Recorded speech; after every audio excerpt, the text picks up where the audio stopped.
ya Wakesho Mathuva.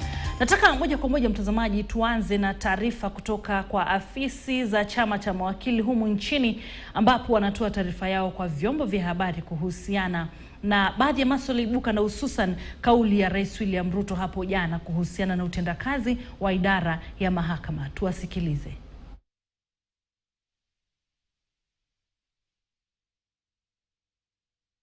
Stay the the decision that was given by the High Court as an affront on the independence of the judiciary, that it is intended to belittle and undermine the authority of the court. And for those reasons, those statements are extremely unfortunate, especially coming from the head of state. So the Constitution of Kenya has heralded a profound shift from parliamentary supremacy to constitutional supremacy, meticulously defining and circumscribing the powers of various offices, including those of the president and other constitutional institutions, in strict accordance with the constitutional aspirations of the Kenyan people. The Constitution mandates that such powers must be wielded and exercised in accordance to the constitutional provisions.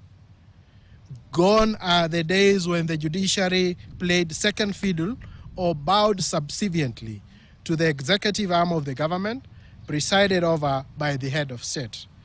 The judiciary, as a guardian of our constitution, has historically stood as a check against executive overreach.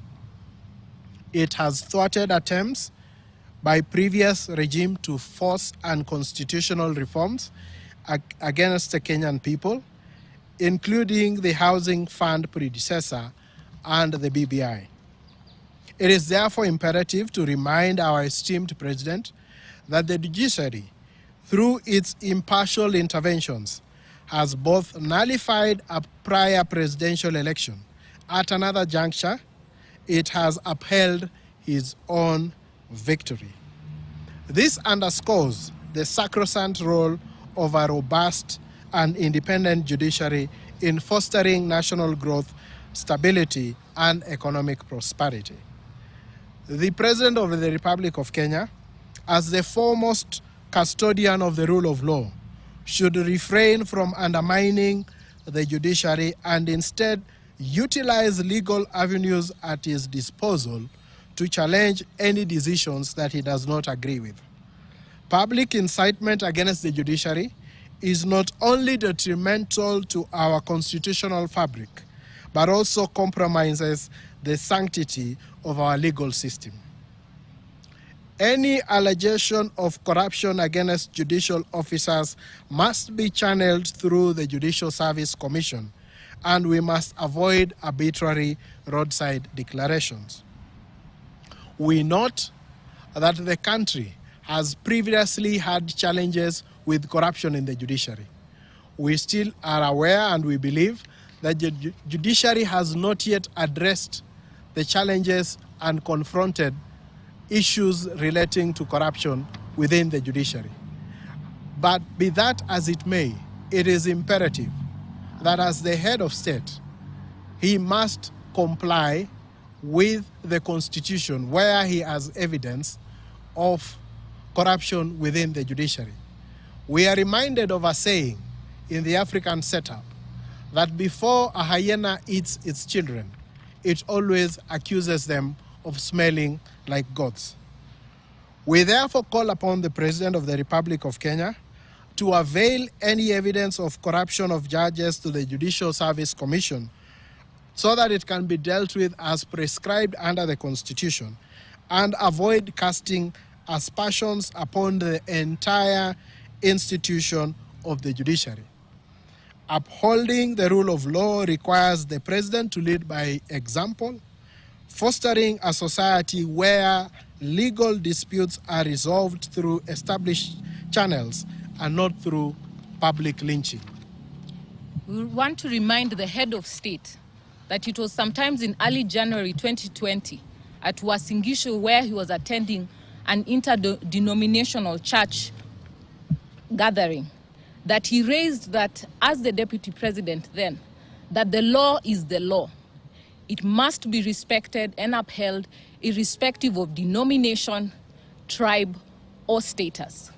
So we remind the president of his words then, that he must uphold the rule of law, he must respect the judiciary as an independent arm of government. A resilient and independent judiciary is not a threat, but a cornerstone of our democracy. Let us all commit to upholding the principles enshrined in our Constitution for the collective progress of our great nation, while jealously safeguarding the independence and sanctity of the judiciary. We implore every Kenyan to maintain their resolve and confidence in the court system. The obedience of court orders is a salient feature of our transformative and prescriptive nature of the Constitution that places every person and institution not below and not above the law. The threats by the president, therefore, not only not to comply with court orders, therefore heralds the return of an autocratic regime and amounts to a constitutional coup. The executive impunity creates a culture of disregard for the rule of law and creates doubt about the efficiency of the judicial system to all those seeking intervention before the courts, and is a serious threat to the rule of law. We reiterate the commitment of the Law Society of Kenya and its members to ensure the independence of the judiciary and all other institutions that have been threatened by the performance of their duty, and that we will ensure that they are protected. We call upon all our members of the Law Society of Kenya, starting next week, to don purple ribbons throughout the week and join in peaceful protest countrywide.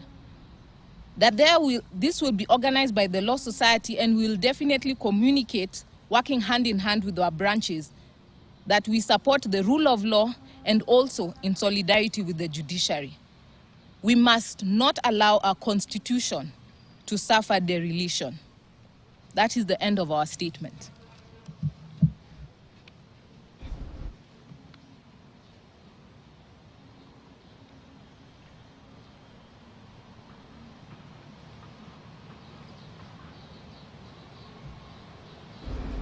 Naam, bila shaka mpenzi mtazamaji, hiyo ni taarifa ya chama cha mawakili humu nchini kikiongozwa na rais wake ambaye ni Eric Theuri, pale wakitoa kauli yao na kumkosoa Rais William Ruto ambaye hapo jana alitoa kauli yake, na hususan akisema kwamba idara ya mahakama anaonelea kwamba imejaa mafisadi na kwamba kwa vyovyote vile yeye yuko radhi kuendelea na shughuli zake licha ya vile vizingiti ambavyo vinawekwa na mahakama mara nyingi, akisema